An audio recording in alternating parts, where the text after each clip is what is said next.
Assalamualaikum warahmatullahi wabarakatuh. Hari ini saya akan mencoba menjelaskan apa itu proposal bisnis.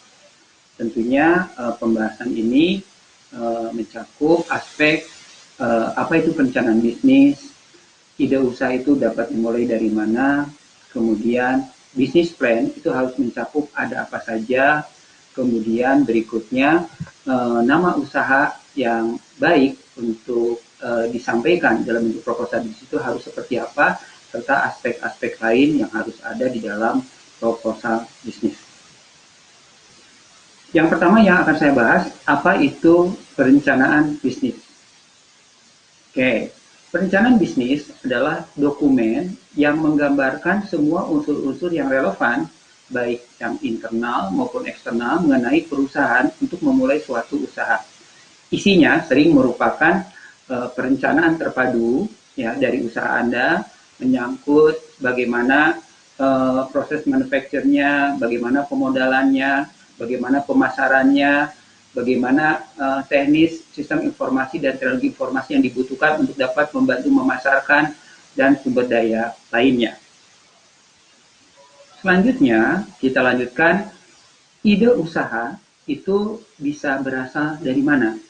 Ide usaha untuk bagi para mahasiswa yang baru mau memulai bagaimana menjadi seorang entrepreneur, menjadi technopreneur, itu Anda bisa memulai suatu ide usaha itu dari suatu bentuk usaha yang benar-benar baru. Bisa juga Anda mengembangkannya usaha itu dari yang telah ada, atau meniru usaha yang telah ada, kemudian Anda ATM, Anda amati, tiru, dan modifikasi.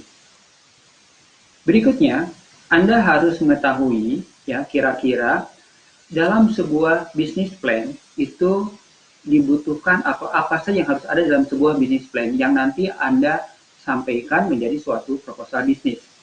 Yang pertama, ya biasanya dalam sebuah proposal bisnis itu ada konten executive summary seperti abstrak gitu ya. Kemudian mission statement-nya, ya misi, visi, misinya. Kemudian company background-nya, latar belakang perusahaannya atau latar belakang usahanya. Kemudian product description, deskripsi produk yang akan Anda jual atau jasa yang akan Anda jual. Kemudian juga marketing plan-nya, rencana pemasarannya, competitor analisisnya, kemudian SWOT analysis, strength, weakness, opportunity, dan threat. Kemudian operation-nya seperti apa, financial planning-nya seperti apa, dan timeline rencana usaha Anda itu akan dijabarkan dalam bentuk seperti apa. Selanjutnya, ya, bagaimana cara memberi nama usaha yang baik agar mudah diingat dan menjadi brand image bagi para calon customer Anda. Nama usaha itu idealnya adalah pendek dan sederhana. Jangan terlalu susah diingat, ya. Mudah dieja dan mudah diingat, boleh berbahasa Inggris, boleh berbahasa Indonesia, enak dibaca sehingga mudah selalu ada dalam benak calon customer Anda, tidak ketinggalan zaman, ya. Kemudian ada hubungannya dengan barang dagangan atau produk yang akan Anda pasarkan atau jasa yang Anda akan pasarkan.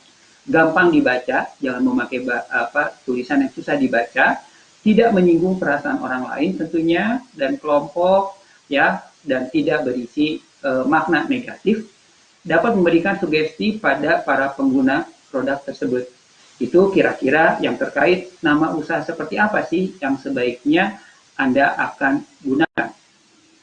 Selanjutnya, kita lanjutkan dengan tahap berikutnya, yaitu apa saja sih yang harus ada di dalam sebuah proposal bisnis. Pada umumnya, saya tidak menggunakan bentuk pakem ataupun format yang fix, tetapi saya memberi kebebasan kepada Anda untuk dapat menyampaikan proposal bisnis tersebut dalam bentuk format yang Anda inginkan. Yang pertama adalah, dalam sebuah proposal bisnis itu biasanya harus ada executive summary. Ini merupakan penjelasan singkat mengenai isi proposal yang diberikan, maksimum 1 halaman yang dapat mencakup semua isi proposal bisnis yang diajukan. Biasanya jaraknya 1 spasi, mirip seperti abstrak di dalam penelitian ilmiah. Kemudian dengan membaca executive summary ini mampu memberikan kesan yang menarik dan meyakinkan secara cepat. Selanjutnya, setelah Anda membuat executive summary, yang berikutnya yang harus Anda siapkan adalah bab 1, yaitu bab yang berisi pendahuluan. Pada umumnya, di bab pendahuluan ini boleh berupa bab, boleh langsung pendahuluan, penamaannya, itu berisi latar belakang munculnya rencana usaha Anda, yang dijelaskan dari secara umum, mengerucut ya sampai ke rencana usaha Anda yang dimaksud ya. Kemudian dapat juga dilengkapi dengan poin tujuan dan manfaat usaha Anda. Kemudian sebaiknya didukung oleh data aktual berkaitan dengan rencana usaha yang dimaksud. Jadi rencana usaha itu bisa didukung dengan data aktual, bisa berupa tabel, bisa berupa grafis, bisa berupa persentase, atau apapun yang kira-kira dapat dengan membaca pendahuluan sudah terbayang ini jenis usaha Anda itu dalam bidang apa, kemudian apa yang menarik dari usaha Anda. Selanjutnya, setelah pendahuluan, Anda bisa bercerita tentang profil usaha. Ya, profil usaha ini mencakup nama usaha Anda itu apa, sesuai tadi yang sudah dijelaskan, produk, baik itu berupa barang atau jasa yang akan ditawarkan, berikan ilustrasi visual dan jelaskan keunggulan daripada produk Anda atau jasa Anda. Jasa pelayanan tambahan selain produk utama yang Anda berikan, lokasi usaha lengkapi juga dengan peta, bisa diambil dari Google Maps atau foto lokasi lainnya yang memperkuat profil usaha Anda. Selanjutnya, setelah Anda bercerita tentang profil usaha Anda dapat mulai menentukan aspek apa aja yang harus ada di dalam proposal bisnis tersebut. Ada beberapa aspek yang harus ada, di antaranya adalah aspek manajemen, aspek pasar, aspek produksi, aspek keuangan, dan aspek lainnya, yang nanti akan saya jelaskan di bawah ini. Yang pertama adalah aspek manajemen. Aspek manajemen ini menjelaskan bagaimana usaha ini akan dijalankan. Ya, kemudian jelaskan struktur organisasinya. Bagaimana dengan job desk atau pembagian tugas daripada struktur organisasi tersebut. Bagaimana keterlibatan, ada tidaknya keterlibatan dengan pihak ketiga, serta bagaimana aturan main dengan pihak ketiga. Itu dari sisi aspek manajemen. Kemudian dari aspek produksi, ya, bagaimana bahan baku diperoleh, ketersediaan bahan bakunya seperti apa, bagaimana keberlanjutan penyediaan bahan bakunya, bagaimana proses produksinya berjalan. Anda bisa gambarkan layoutnya dari proses produksi tersebut, bisa dalam bentuk flowchart, memakai BPMN, atau format layout apapun. Kemudian bagaimana rencana kapasitas produksinya dari tahap pertama, tahun pertama, ke tahun-tahun berikutnya. Perkiraan jumlah dan target produksi dari setiap timeline, apakah itu per hari, per minggu, per bulan, atau per tahun. Kemudian Anda buat gambar flow proses produksinya. Yang berikutnya, dari aspek pasar. Dari aspek pasar di sini, Anda harus dapat menentukan pasar yang akan ditujunya itu siapa, dan potensi atau prospek pasarnya, segmentasi pasarnya seluas apa. Kemudian, bagaimana tingkat persaingan produk Anda, jasa Anda dengan orang lain. Bagaimana upaya pemasaran yang akan dilakukan mulai dari penetapan harga hingga purna jualnya. Bagaimana strategi pemasaran yang akan digunakannya. Lengkapi dengan perkiraan hasil penjualannya. Dari sini, semua analisis yang dilakukan, teknis pemasarannya, dan lain-lain, diusahakan base teknologi dan sistem informasi. Berikutnya, dari sisi aspek keuangan. Setiap usaha ini tidak akan luput dari pemodalan, baik itu produksi maupun jasa.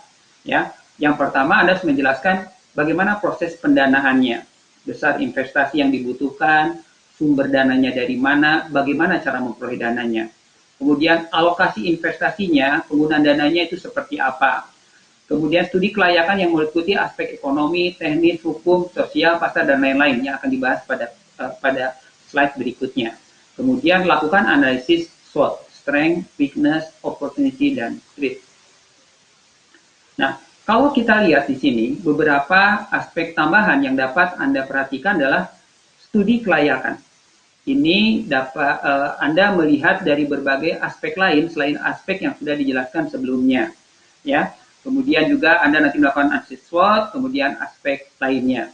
Nah, studi kelayakan di sini, poin utamanya di sini untuk memberikan penjelasan dari berbagai aspek lain selain yang sudah dibahas sebelumnya. Apakah dari aspek ekonomi secara umum, secara global, peraturan yang berlaku di Indonesia, atau di provinsi, atau di kota, aspek hukumnya seperti apa, aspek-aspek teknis yang mungkin berbeda setiap jenis usaha, kemudian aspek pasar yang sudah dijelaskan sebelumnya. Tujuannya adalah untuk lebih memastikan bahwa unit usaha Anda ini akan dijalankan dan layak memiliki prospek yang baik ke depannya. Berikutnya, SWOT analysis, strength, weakness, opportunity, dan threat. Ini dibutuhkan ya dalam rangka untuk dapat mengetahui kekuatan usaha Anda secara internal itu apa dibandingkan dengan yang lain. Kemudian kalaupun ada kelemahan yang sudah Anda ketahui, kelemahannya itu di bidang apa saja ya, atau di bagian apa saja. Kemudian kalaupun misalkan saja Anda ada ancaman ya, ada ancaman, maka ancamannya itu apa saja. Kalaupun ada kesempatan, kesempatannya itu ada apa saja yang dapat Anda garap di sini ya. Selanjutnya, aspek lain yang mungkin dapat mendukung, misalkan saja kendala yang mungkin timbul dan alternatif pemecahannya. Bisa saja walaupun usaha belum berjalan atau baru berjalan, banyak kendala yang mungkin baru Anda temuin yang bisa Anda sampaikan dan dicarikan alternatif solusinya. Jadwal kegiatannya seperti apa, kemudian tambahkan informasi lain yang tidak termasuk dari poin-poin yang sudah ada sebelumnya. Oke. Yang penting yang berikutnya adalah dokumen pendukung di dalam suatu bentuk proposal bisnis.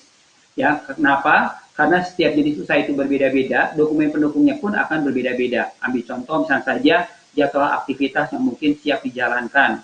Data pendukung lain yang tidak dapat disampaikan di dalam body proposal bisnis. Kemudian rincian dan perhitungan dari aspek keuangan. Biaya yang mencakup biaya produksi, daftar harga, rincian kas masuk dan keluar, dan lain-lain untuk yang sudah bisa berjalan. Kemudian profil lengkap SDM ya, atau sumber daya manusia yang ada dalam strukturalisasi usaha Anda, lampiran lain yang diperlukan. Oke, berikutnya lagi ya, yang perlu saya sampaikan, seperti saya sampaikan sebelumnya, bahwa proposal bisnisnya tidak harus fix. Jadi setiap jenis usaha itu, setiap seorang entrepreneur ya ataupun seorang entrepreneur itu mengejawantahkan atau menyampaikan proposalnya berbeda-beda, tetapi yang penting adalah menarik dan kalau perlu didukung oleh dengan banyak gambar dan media grafis sehingga orang yang membaca proposal bisnis tersebut tidak seperti membaca suatu karya ilmiah yang terlalu banyak teks. Itu saja yang ingin saya sampaikan hari ini. Semoga bisa bermanfaat dan juga menjadi dasar pola pikir Anda ketika Anda mau meng-create suatu proposal bisnis. Terima kasih. Wassalamualaikum warahmatullahi wabarakatuh.